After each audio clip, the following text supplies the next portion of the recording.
Hello बच्चों, ये है क्लास 12th का हिंदी असाइनमेंट। बहुत ही अच्छे से मैंने इसको बनाया है। इसको आप जल्दी जल्दी नोट कर लीजिए। तो चलिए शुरू करते हैं। लेकिन शुरू करने से पहले मैं आपको बता दूं इसका पीडीएफ आपको कहाँ मिलेगा। इसका पीडीएफ आपको कैसे मिलेगा ये मैं लास्ट में बताऊंगी, इसलिए लास्ट तक ज़रूर देखें और स्किप कर करके ना देखें, पूरा वीडियो को देखें ताकि आपको बहुत अच्छे से समझ में आए क्वेश्चन, क्योंकि मैं पूरा समझाते हुए जा रही हूँ। हो सकता है अगर स्किप कर देंगे तो कुछ पॉइंट्स मिस कर दे। तो चलिए शुरू करते हैं। पहला क्वेश्चन है, भ्रात शोक में हुई राम की दशा को कवि ने प्रभु की नरलीला की अपेक्षा सच्ची मानवीय अनुभूति के रूप में रचा है। क्या आप इससे सहमत हैं? तर्कपूर्ण उत्तर लिखिए। तो इसका आंसर है, देखिए, भगवान राम एक पुरुषोत्तम थे।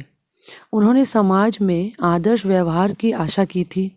तुलसी के राम एक लीलाधारी चमत्कारी प्रभु न होकर एक काफी साधारण मनुष्य है। भृत शोक के कारण राम की स्थिति एक सांसारिक मनुष्य की भांति दिखाई देती है। वे इस अपने इष्ट से कोई चमत्कार की उपेक्षा नहीं रखते। कवि ने दुख विह्वल राम के मुख से वे सारी सांसारिक चिंताएं, लोगों के व्यवहार आदि को चिन्हांकित कराया है, जो ये साबित करती है कि तुलसी के राम एक लीलाधारी रूप न होकर एक आदर्श आम व्यक्तित्व है। नेक्स्ट क्वेश्चन है हमारा पोयम। देखिए, आप देख सकते हैं, निम्नलिखित अपठित पद्यांश को पढ़कर नीचे लिखे प्रश्नों के उत्तर दीजिए। कोई 4। तो देखिए, ये मेघ आए करके जो पोयम है, इसमें हमको पहला वाला क्वेश्चन, पाहुन किसे कहा गया है और क्यों? तो इस जो पोयम में है, देखिए यहाँ पे लिखा है, पाहुन जियो आए हो गाँव में शहर के। तो इससे हम समझ पाते हैं कि इसका आंसर हम इस तरीके से लिखेंगे। इस कविता में पाहुन अर्थात दामाद मेघ को कहा गया है, क्योंकि हर जगह दामाद की बड़ी मान मर्यादा होती है। मेघ किसी जमाई की तरह सज संवर कर आया है। इसके बाद तो देखिए, इसका आंसर भी आप लिख सकते हैं, लेकिन मैंने नहीं लिखा। मेघों के आने पर गांव में क्या क्या परिवर्तन दिखाई देने लगे? तो इसका उत्तर है, मेघ के आने पर गांव में दरवाजे खुलने लगे, मानसून वाली हवाएं चलने लगी, पेड़ झुकने लगे, आंधी और धूल उड़ने लगी तथा लताएं किवाड़ों से चिपक गई। इसके बाद चौथा प्रश्न है, बूढ़ा पीपल किसके रूप में है, उसने क्या किया?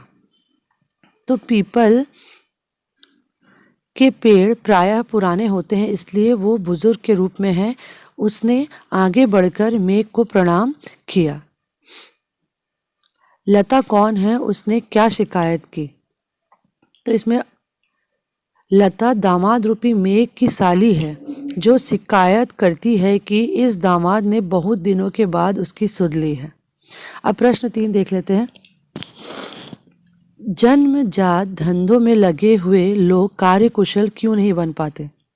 जिन लोगों को जाति प्रथा के कारण जन्मजात धंधों को अपनाना पड़ा है, उनमें कभी भी कार्य कुशलता नहीं आ पाती। उस कार्य में उनकी रुचि नहीं होकर वह काम करना पड़ता है, मजबूरन उनको वह काम करना पड़ता है। यही नहीं, ऐसा व्यक्ति दुर्भावना से ग्रस्त हो जाता है। जब उसको वो काम करने का मन ही नहीं है तो उसको दुर्भावना हो जाती है। वह काम करने की वजह टालमटोल की नीति को अपनाता है। जाति प्रथा द्वारा निर्धारित काम में उसका दिल और दिमाग नहीं लगता, जिसके फलस्वरूप वह अपनी क्षमता की अपेक्षा बहुत कम काम करता है।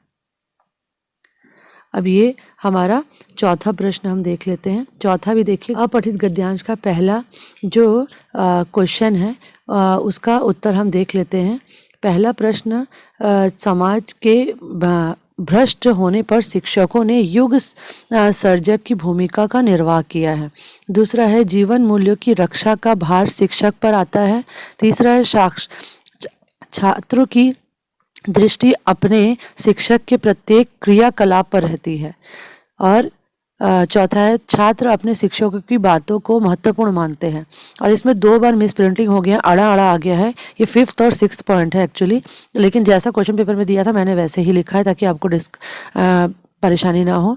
शिक्षक अपने छात्रों को छोटी छोटी नीति परक कथाएं सुनाकर उनमें जीवन मूल्यों का बीजारोपण करना चाहिए।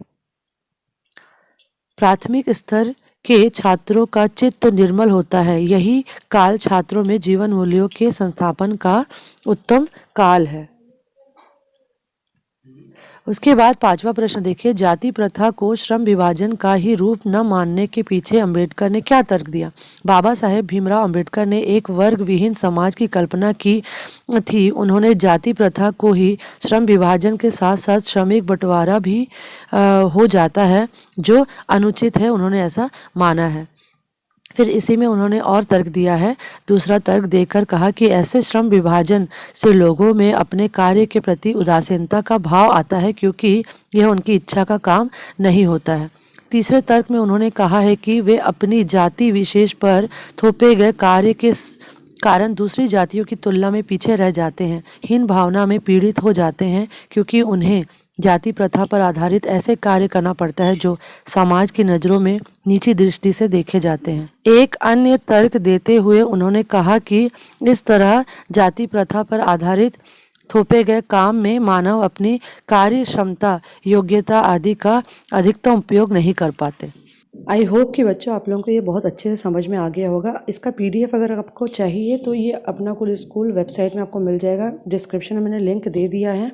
इसको मैंने बहुत अच्छे से डिज़ाइन किया है। आपको जैसे ही जस्ट आप इसमें एंटर करेंगे, आप गूगल से भी कर सकते हैं, www.apnacoolschool.com टाइप करेंगे तो ऐसा ओपन हो जाएगा। नीचे ही आपको असाइनमेंट मिल जाएगा। यहाँ पर 10th में क्लिक करेंगे और नीचे इसमें प्रीवियस ईयर क्वेश्चन पेपर्स भी दिया हुआ है 10th और 12th का।